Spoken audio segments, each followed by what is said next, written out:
I can kind of see the criticisms, but a lot of the stuff, there is no set criteria for who goes into the Hall of Fame and who doesn't. It's very, very subjective. Obviously, a lot of it has to do with, who's on, my good side today. Because guys like Ultimate Warrior, Bruno Sammartino, Bob Backlund, the Macho Man, Randy Savage, just got inducted last year. All these people got inducted in the last 2-3 years alone. Before that, none of these guys were inducted, yet they were the biggest omissions from the entire Hall of Fame.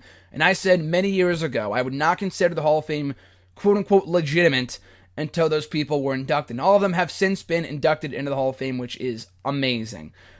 You can still consider it illegitimate if you want. It still has its holes here and there, like Rick Rude, Owen Hart, who I do think will be inducted this year. And after the DVD release, it always really seems like, we put out a DVD on you one year, and the next year you're going to the Hall of Fame.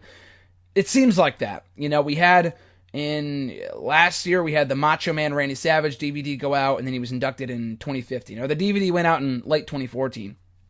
The Sting DVD just came out this past year, and they're inducting him into the Hall of Fame. And they came out with 2 Sting DVDs, but this one was a documentary, whatever. And then this one with, the Owen Hart DVD that just got released. I've yet to see it, but I've heard only good things about it. They're not on good terms with his wife yet, or his, widow, or whatever, or his family. I know it's the Hart family, whatever, but especially his widow, Martha Hart, I believe her name is.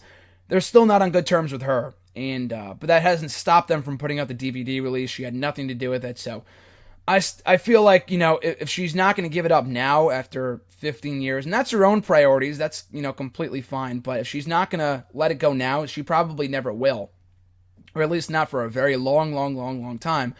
And even after maybe she dies, they would induct him anyway. So I don't think they're going to wait. I feel like they'll probably do it this year. He's not, the Macho Man Randy Savage was the single biggest omission from the Hall of Fame ever. I know people will say, oh, Vince McMahon and Undertaker, they'll be in eventually. Don't worry about it. Those people will be in eventually.